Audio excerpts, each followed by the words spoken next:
c'est à cause de la collerette. Belle analyse, Denis, merci. Et ben moi, j'en connais une qui n'a jamais dû emporter car elle est toujours de bonne humeur. C'est Sybille, notre collaboratrice de l'ombre. Oui, son truc, c'est plutôt le mini-maillot. Enfin, c'est ce qu'on m'a dit. Voilà. Et donc aujourd'hui, elle nous régale d'un nouveau reportage dont elle seule a le secret. Un secret bien gardé d'ailleurs, car personne n'a réussi à atteindre son niveau d'excellence. C'est vrai, Denis, c'est vrai, t'as raison. Et d'ailleurs, la preuve tout de suite en images.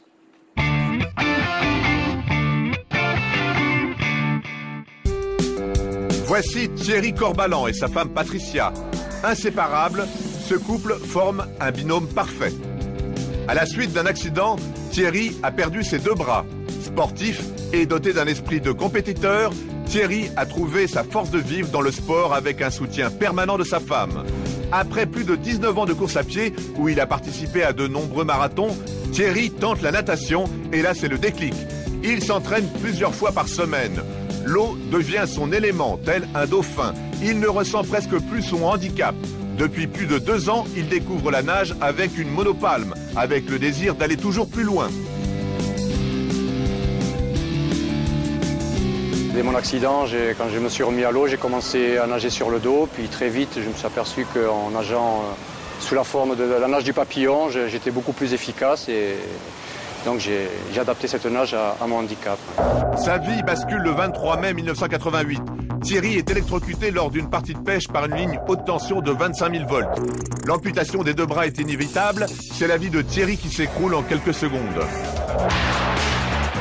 Après avoir pris 25 000 volts, ça, je pense que le fait que je fasse du sport, que je sois énormément entraîné, ça a peut-être permis de rester en vie.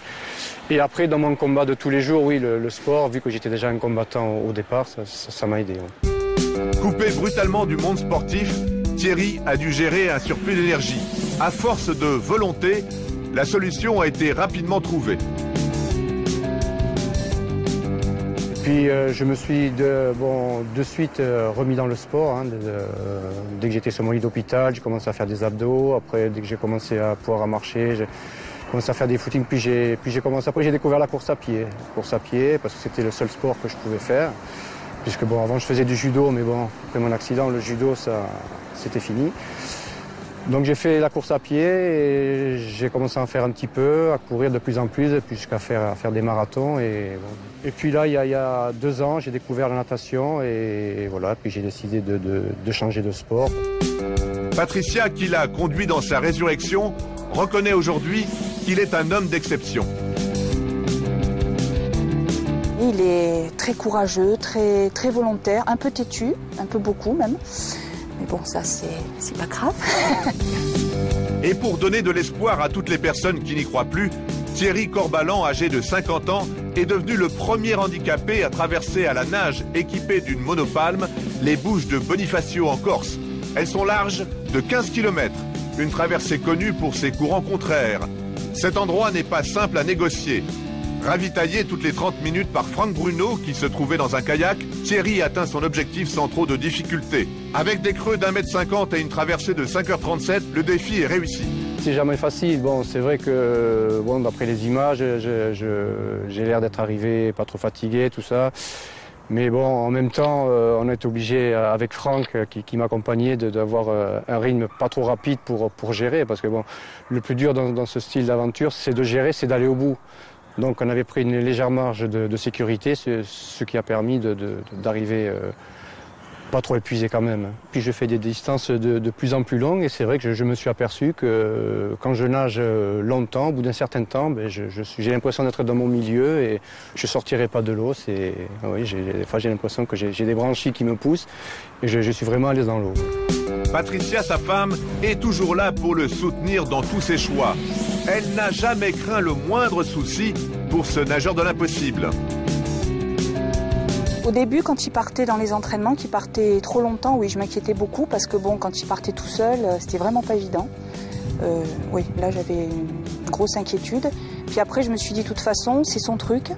Je pourrais jamais l'empêcher de toute façon, et je ne veux surtout pas parce que c'est vraiment il est parti dans son, on va dire, dans son délire. Bon, pour la traversée, oui, là j'étais pas très claire. 5 heures. Bon, j'étais prêt à tout moment à sauter s'il arrivait quoi que ce soit. Même s'il y avait du monde, il n'y a aucun souci, je plongeais, sans problème. Avec ce défi, Thierry veut montrer aux personnes en situation de handicap que tout est possible.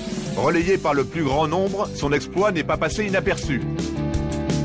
Au départ, je l'avais fait pour ça, justement pour faire un appel, pour envoyer un message d'espoir à toutes les personnes, justement personnes différentes, pour leur montrer que malgré un accident, tout était possible, et la preuve, mais je ne pensais pas que ça allait prendre autant d'importance quand même. Aujourd'hui, Thierry a une vie tout à fait normale. Il a fait de son handicap une force, à tel point qu'il préfère sa vie actuelle à celle d'avant. Car aujourd'hui, il est capable de réaliser ses rêves. Et pour couronner le tout, il a rencontré la femme de sa vie. Il est un homme heureux.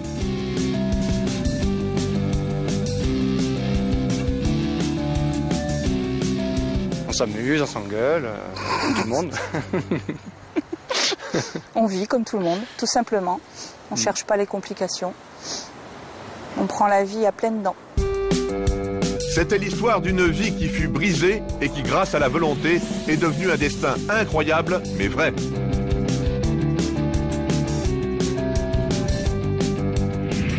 Je vais me lâcher, je vais aller trop loin, mais j'ai envie de dire oh. Ah non, mais tu peux. C'est vrai que ce reportage était particulièrement fort. Mais comment fait notre Sibylle pour nous régaler comme ça? Là, tu vois, Sandra, je sais pas, il n'y a plus rien à ajouter, tout est dit. Merci à toi, reporter de l'Extrême. Oh tiens.